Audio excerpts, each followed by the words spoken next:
മടങ്ങി നമ്മൾ വരുമ്പോൾ പാലയിലേക്ക് പോവുകയാണ്. പാലയിൽ ഇത്തവണ അതിശക്തമായ രാഷ്ട്രീയ പോരിന് കളമൊരുക്കുകയാണ്. ഇതുവരെ ഒരു തെരഞ്ഞെടുപ്പുകളിലും നിയമസഭാ തെരഞ്ഞെടുപ്പുകളിലും പാലയിൽ ഒരു ത്രികോണ പോരാട്ട ചിത്രം ഉയർന്നിട്ടില്ല എന്നതാണ് സാഹചര്യം. അവിടെ BJP കളം നിറയാറുണ്ടെങ്കിൽ കൂടിയും ഒരു ത്രികോണ പോരാട്ടത്തിൻ്റെ സ്വഭാവം പലപ്പോഴും ഉണ്ടായിട്ടില്ല. പക്ഷേ കഴിഞ്ഞ കുറേ തെരഞ്ഞെടുപ്പുകളിൽ BJP അവരുടെ വോട്ടിംഗ് ശതമാനം വർദ്ധിപ്പിച്ചു വരികയാണ്. അതിനിടയിൽ പക്ഷേ കഴിഞ്ഞ 2021 നിയമസഭാ തെരഞ്ഞെടുപ്പിൽ BJPയുടെ ആ വോട്ട് വർധനവിൽ വലിയ ഇടിവുണ്ടാവുകയും ചെയ്തു. പക്ഷേ ഇത്തവണ ഒന്ന് കളം മാറ്റി പിടിക്കുകയാണ് BJP. കാരണം BJPക്ക് പുതിയ ക്രൈസ്തവ നയതന്ത്രം അവർ പയറ്റി വരുന്നു. അതിനപ്പുറം PC ജോർജിനെയും ഷോൺ ജോർജിനെയും ഒപ്പം നിർത്തി. അപ്പോൾ അവരുടെ ഒരു തട്ടവും കൂടിയായ ആ മേഖലയിൽ ഇത്തവണ ഒരു പുതിയ പരീക്ഷണത്തിന് കളമൊരുങ്ങുകയാണ്. അങ്ങനെയെങ്കിൽ സംസ്ഥാനത്ത് ഏറ്റവും ശ്രദ്ധേയമായ പോരാട്ടം നടക്കുന്ന ഇടമായി പാല മാറുമെന്നതാണ് പ്രധാനപ്പെട്ട കാര്യം. KM മാണിയുടെ കാലത്ത് ഒരു ഏകപക്ഷീയമായ രാഷ്ട്രീയ പോരാട്ടം നടക്കുന്ന ഇടത്തിത്തവണ അതിശക്തമായ രാഷ്ട്രീയ പോരിന് കളമൊരുങ്ങുന്നു എന്നതാണ്. പാലാ സംസ്ഥാന രാഷ്ട്രീയത്തിൻ്റെ പൊതുചിത്രത്തിൽ ഏറ്റവും ശക്തമായ രാഷ്ട്രീയ പോരിന് കളമൊരുങ്ങുന്ന ഇടമായി മാറുന്നു എന്നതാണ് പ്രധാനപ്പെട്ട കാര്യം. അവിടുത്തെ സ്ഥാനാർത്ഥികൾ ഇത്തവണ ആരായിരിക്കുമെന്നത് നമുക്ക് ആദ്യം തന്നെ നോക്കാം. നമ്മൾ പറയുന്നത് പോലെ, പ്രതീക്ഷിക്കുന്നത് പോലെ ഇത്തവണ മാണി സി കാപ്പൻ അവിടുത്തെ സ്ഥാനാർത്ഥിയെ മാണി സി കാപ്പനെ എതിരിടാൻ ഇത്തവണ കളം നിറയാൻ പോകുന്നത് ജോസ് കെ മാണി ഒപ്പം ഷോൺ ജോർജ്. ചിത്രം ഏറെക്കുറെ പൂർണ്ണമാണ്. കാരണം നിലവിലെ രാഷ്ട്രീയ ചിത്രത്തിൽ ജോസ് കെ മാണി തന്നെയായിരിക്കും അവിടെ മാണി സി കാപ്പനെ തോൽപ്പിച്ച് കളം പിടിക്കാൻ രാഷ്ട്രീയ നീക്കങ്ങൾക്ക് ഒരുങ്ങുന്നത് എന്നത് വേണം പ്രതീക്ഷിക്കാൻ. പക്ഷേ ആ നീക്കങ്ങൾക്ക് ലക്ഷ്യം കാണുമോ എന്നത് കണ്ടറിയേണ്ടതുണ്ട്. അതേസമയം അട്ടിമറിക്ക് ഒരുങ്ങുകയാണ് ഷോൺ ജോർജും എന്നതാണ് പാലയുടെ രാഷ്ട്രീയ ചിത്രം. അപ്പോൾ പാലയിലെ സാധ്യതാ സ്ഥാനാർത്ഥികൾ ഇവരാണ്: Mani C Kappan UDF, Jose K Mani LDF, Shone George BJP എന്നതാണ് രാഷ്ട്രീയ ചിത്രം. ഈ 3 പേരും തന്നെയായിരിക്കും കളം നിറഞ്ഞ് പോരിനിറങ്ങുക എന്നത് വേണം നമുക്ക് പ്രതീക്ഷിക്കാൻ. നോക്കാം, പാലയുടെ രാഷ്ട്രീയ പോരിലേക്ക് വരുമ്പോൾ പാലയുടെ പൊതു രാഷ്ട്രീയ ചിത്രം കൂടി നമുക്ക് പരിശോധിച്ച് പോകാം. എന്താണ് പാലയുടെ രാഷ്ട്രീയ ചിത്രം? പാലാ മണ്ഡലം നിലവിൽ വന്നത് 1965-ലാണ്. നോക്കൂ, പാലയുടെ രാഷ്ട്രീയ ചിത്രത്തിൽ പാലാ മണ്ഡലം നിലവിൽ വരുന്ന 1965. തുടർച്ചയായ 13 തെരഞ്ഞെടുപ്പുകളിൽ KM മാണി മാത്രം വിജയിച്ച തെരഞ്ഞെടുപ്പ്. പല റെക്കോർഡുകളും ഇട്ടതാണ്. അതായത് പാല എന്ന മണ്ഡലം നിലവിൽ വന്നതിന് ശേഷം KM മാണി മരിക്കുന്നതുവരെ അദ്ദേഹം മാത്രം തിരഞ്ഞെടുക്കപ്പെട്ട ഒരു തെരഞ്ഞെടുപ്പായിരുന്നു 13 തവണയും നടന്നത്. അതാണ് KM മാണിയും പാലയും തമ്മിലുള്ള ബന്ധം. 2019 ഉപതെരഞ്ഞെടുപ്പിലൂടെ മാണി സി കാപ്പൻ കളം നിറയുകയാണ്. അതിനു മുമ്പ് പലതവണയും KM മാണിയും മാണി സി കാപ്പനും തമ്മിലുള്ള നിയമസഭാ പോരവിടെ നടന്നതാണ്. പക്ഷേ 2019 ഒരു ലക്കുണ്ടാക്കുകയാണ് മാണി സി കാപ്പന്. ബൈ ഇലക്ഷൻ നടക്കുന്നു. KM മാണിയുടെ മരണശേഷം മാണി സി കാപ്പൻ തെരഞ്ഞെടുപ്പിലൂടെ അദ്ദേഹം അവിടുത്തെ നിയമസഭയിലൂടെ ഇടതുപക്ഷത്തിലൂടെ LDF-ലൂടെ അദ്ദേഹം പാല പിടിച്ചെടുക്കുകയാണ്. പിന്നീട് സംഭവിച്ചത് വലിയ രാഷ്ട്രീയ അട്ടിമറികളും നീക്കങ്ങളും പലവട്ടം അവിടെ ശ്രമം നടന്നെങ്കിലും പിന്നീടൊന്നും സംഭവിച്ചില്ല. പാലയും നഗരസഭയും 12 പഞ്ചായത്തുകളും ഉൾപ്പെടുന്ന മണ്ഡലമാണ് പാല. പാലയുടെ ചിത്രം പരിശോധിക്കുമ്പോൾ തദ്ദേശ സ്ഥാപനങ്ങൾ നോക്കൂ. പാലയിൽ അവിടെ ഭരണങ്ങാനം പഞ്ചായത്ത്, കടനാട് പഞ്ചായത്ത്, കരൂർ പഞ്ചായത്ത്, കൊഴുവനാൽ പഞ്ചായത്ത്, ഒപ്പം തന്നെ സമീപ സ്ഥലങ്ങളിലെ മറ്റു പഞ്ചായത്തുകളിലേക്ക് പോകുമ്പോൾ ഭരണങ്ങാനം പഞ്ചായത്ത്, കടനാട് പഞ്ചായത്ത്, കരൂര്, കൊഴുവനാൽ,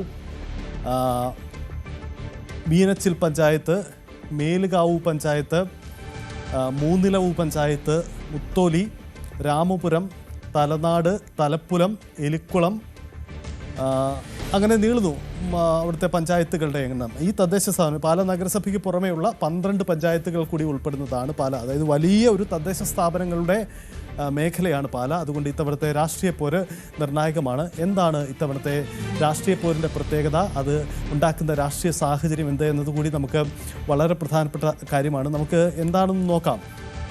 ഈ രാഷ്ട്രീയ പോര് എന്താണ് പാലയിൽ അവശേഷിപ്പിക്കുന്ന രാഷ്ട്രീയ ചിത്രം?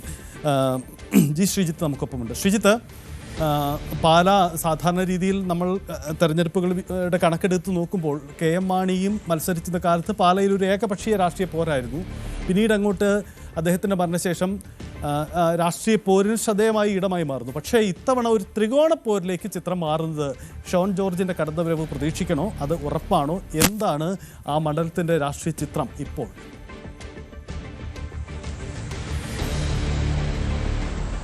സജിത്ത്, ഒരു ത്രികോണ പോർ എന്തായാലും പ്രതീക്ഷിക്കാം. അതിൽ ആര് വിജയം കൊയ്യും എന്നത് മാത്രമേ അറിയാനുള്ളൂ. അതിന് പല മാറി വരുന്ന രാഷ്ട്രീയ സാഹചര്യങ്ങൾ അതിൽ പ്രധാനമാണ്. കാരണം ഷോൺ ജോർജിനെയോ അല്ലെങ്കിൽ PC ജോർജിനെയോ ഒന്നും നമുക്ക് അണ്ടർ എസ്റ്റിമേറ്റ് ചെയ്യാൻ കഴിയുന്ന സാഹചര്യമല്ല. അതിന് ഒരു കാരണം കൂടിയുള്ളത്, കഴിഞ്ഞ തദ്ദേശ തെരഞ്ഞെടുപ്പിൽ ഷോൺ ജോർജ് ഒറ്റയ്ക്ക് സ്വതന്ത്രൻ എന്ന നിലയിൽ പോലും ഈ പൂഞ്ഞാർ ഡിവിഷൻ, അന്ന് പാലാ നിയോജക മണ്ഡലത്തിന്റെ ഭാഗമാണ്, പൂഞ്ഞാർ ഡിവിഷനിൽ വിജയിച്ചത് തന്നെ വളരെ ഒരു വിജയിക്കാൻ കെൽപ്പുള്ള ഒരു സ്ഥാനാർത്ഥി എന്ന് തെളിയിച്ചുകൊണ്ടാണ്. അവിടെയാണ് ഷോൺ പാലയിലേക്ക് ഇറങ്ങുന്നത്. ഷോണിന്റെ ആ സ്ഥാനാർത്ഥിത്വമാണ് ഇതൊരു ത്രികോണ പോരിലേക്ക് കാര്യങ്ങൾ എത്തിക്കുന്നത്. ഷോൺ ജോർജുമായി സംസാരിക്കുമ്പോൾ അദ്ദേഹം പറയുന്നത്, ഇത് പാല ഒരു പരിപൂർണമായ ഒരു പൊളിറ്റിക്കൽ മണ്ഡലം എന്ന നിലയിലല്ല, അടിയുറച്ച പൊളിറ്റിക്കൽ നിലപാടുള്ളത് വളരെ ചെറിയൊരു ശതമാനം ആളുകൾക്ക് മാത്രമാണ്. എങ്ങോട്ട് വേണേലും വോട്ട് ചാഞ്ചാട്ടത്തിന് സാധ്യതയുള്ള ഒരു മണ്ഡലമാണ് പാല. 2004 തന്നെ ലോക്സഭാ തെരഞ്ഞെടുപ്പിൽ പോലും ഇത് തെളിയിക്കപ്പെട്ടു. അന്ന് NDA ആദ്യമായി കേരളത്തിൽ അക്കൗണ്ട് തുറന്നത് PC തോമസിലൂടെയാണ്, അദ്ദേഹത്തിന്റെ പാർട്ടിയിലൂടെയാണ്. അന്ന് പാല PC തോമസിലെ ഒന്നാമത് എത്തിച്ചു എന്നൊക്കെയുള്ളതാണ് ഷോണിന്റെ കണക്ക്. പക്ഷേ ഷോണിന്റെ ആ കണക്ക് അത് തന്നെ പരിപൂർണമായി വിശ്വസിക്കാൻ കഴിയില്ല. കാരണം ഏതാണ്ട് 6 തവണ മുൻപും PC തോമസ് ലോക്സഭയിലേക്ക് തെരഞ്ഞെടുക്കപ്പെട്ടപ്പോഴൊക്കെ പാലയുമായി അത്രയധികം ബന്ധങ്ങളും വ്യക്തിബന്ധങ്ങളും ഒക്കെ ഉള്ള ഒരു നേതാവാണ്. പക്ഷേ എന്നിരുന്നാൽ തന്നെയും BJP ഒറ്റയ്ക്ക് അവിടെ ഏതാണ്ട് എൻഹരി നേടിയ 225,000 വോട്ടുകളാണ് ഷോണിന്റെ ഒരു ആത്മവിശ്വാസം. അതിനൊപ്പം തന്നെ ഷോൺ കൂടി സ്ഥാനാർത്ഥിയാകുമ്പോൾ ക്രൈസ്തവ വോട്ടുകളിലടക്കം തന്നിലേക്ക് എത്തും. മാത്രമല്ല, അവിടെ മാണി സി കാപ്പനും ജോസ് കെ മാണിക്കുമെതിരെ താഴെത്തട്ടിൽ ജനവികാരമുണ്ട്. ഇതും തനിക്ക് അനുകൂലമാകുമെന്ന് ഷോൺ കരുതുന്നു. കേവലം ഒരു വൈകാരികത ഉണ്ടാക്കി വിജയിക്കുക എന്നുള്ളതിനപ്പുറത്തേക്ക് കഴിഞ്ഞ കുറേ നാളുകളായി അതിശക്തമായ പ്രവർത്തനം അവിടെ ഷോൺ നടത്തി വരികയാണ്. താഴെത്തട്ടിൽ ഏതാണ്ട് എല്ലാ ദിവസവും ബൂത്ത് കമ്മിറ്റികൾ പോലെയുള്ളവയിൽ പോലും ഷോൺ ജോർജ് പങ്കെടുക്കുന്നുണ്ട്. പാലയുടെ ചാർജ് എന്ന നിലയിലാണ് താൻ പങ്കെടുക്കുന്നത്. സ്ഥാനാർത്ഥിയാകുമോ എന്നുള്ളത് BJP കേന്ദ്ര നേതൃത്വമാണ് പ്രഖ്യാപിക്കേണ്ടത്. പക്ഷെ ആരാണെങ്കിലും ഇത്തവണ പാലയിൽ വിജയിക്കുമെന്നാണ് ഷോൺ പറയുന്നത്. മാത്രവുമല്ല, സംസ്ഥാനത്ത് ആദ്യമായി ഒരു മണ്ഡലത്തിൽ ചുവരെഴുത്തടക്കം തുടങ്ങിയ മണ്ഡലമായി പാല മാറുകയാണ്. സജിത്ത്, നമ്മുടെ ഒരു A ക്ലാസ് മണ്ഡലം, BJPയുടെ ഒരു A ക്ലാസ് മണ്ഡലത്തിന്റെ പട്ടിക നോക്കിക്കഴിഞ്ഞാൽ ഏതാണ്ട് 40,000-ൽ മുകളിലൊക്കെ വോട്ട് ലഭിക്കുന്ന മണ്ഡലങ്ങളെയാണ് ആ നിലയിൽ പരിഗണിച്ചിരുന്നത്. ഇത് 30,000-ന് മുകളിൽ പോലും വോട്ടില്ല. അങ്ങനെ ഒരു മണ്ഡലത്തെ ഷോണിന്റെ സാന്നിധ്യം കൊണ്ട് കാര്യമായി മുന്നോട്ട് പോകാം എന്നവർ കരുതുകയാണ്.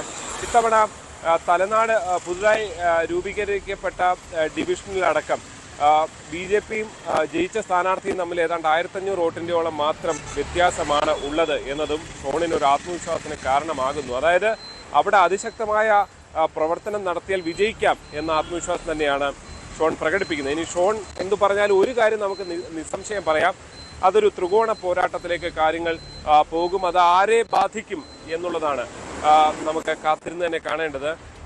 ജോസ് കെ മാണിയുടെ മുന്നണി മാറ്റ ചർച്ചകൾ, അത് ആ മുന്നണിക്കുള്ളിൽ ഏത് തരത്തിലുള്ള താഴെത്തട്ടിലുണ്ടാക്കിയ ചലനങ്ങൾ ഏത് തരത്തിലാണ് എന്നത് പ്രധാനമാണ്. കഴിഞ്ഞ തവണ മാണി സി കാപ്പൻ വിജയിച്ചത് ഏതാണ്ട് 15,000-ഓളം വോട്ടുകൾക്കാണ്.